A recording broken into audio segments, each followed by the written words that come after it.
DCB മീഡിയയുടെ പുതിയൊരു വീഡിയോയിലേക്ക് സ്വാഗതം. ഇന്ന് മാർച്ച് 10 ചൊവ്വ.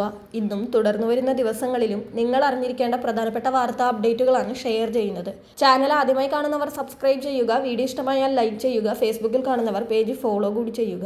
ആദ്യത്തെ അറിയിപ്പ്, നിയമസഭാ തിരഞ്ഞെടുപ്പിന് മുന്നോടിയായി വോട്ടർ പട്ടികയിൽ പേര് ചേർക്കാൻ അവസരം വന്നിരിക്കുകയാണ്. നാമനിർദ്ദേശ പത്രിക സമർപ്പിക്കാനുള്ള അവസാന തീയതി വരെ പുതിയ അപേക്ഷകൾ നൽകാം.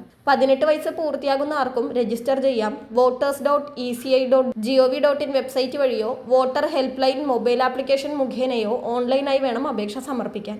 വെബ്സൈറ്റിലെ ന്യൂ വോട്ടർ രജിസ്ട്രേഷൻ ലിങ്കിൽ പ്രവേശിച്ച് ഫോം 6 പൂരിപ്പിക്കണം. പ്രവാസി വോട്ടർമാർക്ക് ഫോം 6A-യുമുണ്ട്. അർഹരായ മുഴുവൻ ആളുകളും വോട്ടവകാശം വിനിയോഗിക്കുവാൻ പട്ടികയിൽ പേര് ഉറപ്പാക്കണമെന്ന് മുഖ്യ തിരഞ്ഞെടുപ്പ് ഓഫീസർ അറിയിച്ചിട്ടുണ്ട്. അടുത്ത അറിയിപ്പ്, പശ്ചിമേഷ്യൻ സംഘർഷം പുകയുന്ന സാഹചര്യത്തിൽ ഗൾഫ് രാജ്യങ്ങളിൽ നടക്കാനിരുന്ന CBSE പരീക്ഷകൾ വീണ്ടും മാറ്റിവെച്ചതോടെ വിദ്യാർത്ഥികൾ പ്രതിസന്ധിയിലായിരിക്കുകയാണ്. അനുയോജ്യമായ നടപടികൾ സ്വീകരിക്കണമെന്നാവശ്യപ്പെട്ട് ഒരു കൂട്ടം വിദ്യാർത്ഥികൾ CBSEക്ക് കത്ത് നൽകിയിട്ടുമുണ്ട്. ഈ മാസം 12 മുതൽ 16 വരെ നടത്താൻ നിശ്ചയിച്ചിരുന്ന പരീക്ഷകളാണ് നിലവിലെ യുദ്ധ സാഹചര്യം പരിഗണിച്ച് വീണ്ടും നീട്ടിയിരിക്കുന്നത്. മേഖലയിൽ സംഘർഷം കടക്കുന്ന സാഹചര്യത്തിൽ വിദ്യാർത്ഥികളുടെയും അധ്യാപകരുടെയും സുരക്ഷ മുൻനിർത്തിയാണ് CBSE ബോർഡിന്റെ ഈ തീരുമാനം.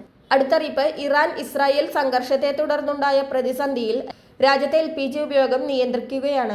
തൽക്കാലം പ്രതിസന്ധിയില്ലെങ്കിലും ഹോട്ടലുകളിൽ LPG സിലിണ്ടറുകളുടെ കുറവുണ്ടാകുമെന്നും ഗാർഹിക സിലിണ്ടർ ബുക്കിങ്ങിനുള്ള നിയന്ത്രണം തുടരുമെന്നും കേന്ദ്രം വ്യക്തമാക്കിയിരുന്നു. ഇതിനു പിന്നാലെ രാജ്യത്തെ വാതക ലഭ്യത ഉറപ്പുവരുത്താൻ കേന്ദ്ര സർക്കാർ 3-അംഗ സമിതി രൂപീകരിച്ചിട്ടുണ്ട്. എണ്ണക്കമ്പനി പ്രതിനിധികളുടെ സമിതിയാണ് രൂപീകരിച്ചത്. ഇന്ത്യയിൽ തൽക്കാലം LPG ക്ഷാമമില്ലെന്നും മറ്റ് രാജ്യങ്ങളിൽ നിന്ന് LPG എത്തിക്കുമെന്നും സർക്കാർ വ്യക്തമാക്കിയിട്ടുണ്ട്. അടുത്തറിയിപ്പ്, സംസ്ഥാനത്ത് സ്വർണ്ണവിലയിൽ ചാഞ്ചാട്ടം തുടരുകയാണ്. ഇന്നലെ പവന് 1440 രൂപ കുറഞ്ഞ സ്വർണ്ണവില ഇന്ന് 520 രൂപയാണ് വർദ്ധിച്ചത്. 1,19,080 രൂപയാണ് ഒരു പവൻ സ്വർണത്തിന്റെ വില. ഗ്രാമിന് ആനുപാതികമായി 65 രൂപയാണ് കൂടിയത്. 14,885 രൂപയാണ് 1 ഗ്രാം സ്വർണത്തിന്റെ ഇന്നത്തെ വില. അടുത്തറിയിപ്പ്, കേന്ദ്ര സർക്കാരിന്റെ PM കിസാൻ സമ്മാൻ നിധിയുടെ 22ാം ഗഡു വിതരണം മാർച്ച് 11-ന് ഉണ്ടാകില്ലെന്ന കാര്യം ഉറപ്പായിരിക്കുകയാണ്. മാർച്ച് 11-ന് പ്രധാനമന്ത്രി നരേന്ദ്രമോദി കേരളം സന്ദർശിക്കുമ്പോൾ തുക വിതരണം ചെയ്യുമെന്ന് നേരത്തെ വാർത്തകളൊക്കെ ഉണ്ടായിരുന്നുവെങ്കിലും റെയിൽവേ പദ്ധതികളുടെ ഉദ്ഘാടന ചടങ്ങിൽ ഈ ആനുകൂല്യം പ്രഖ്യാപിക്കാൻ സാധ്യതയില്ലെന്നാണ് പുതിയ റിപ്പോർട്ടുകൾ.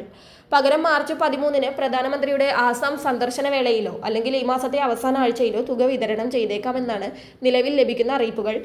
PMOയിൽ നിന്ന് ഔദ്യോഗിക സ്ഥിരീകരണം വരാത്തതാണ് ഈ കാലതാമസത്തിന് കാരണം. എങ്കിലും മാർച്ച് മാസത്തിൽ തന്നെ വിതരണം ഉണ്ടാകുമെന്ന് ഉറപ്പായിട്ടുണ്ട്.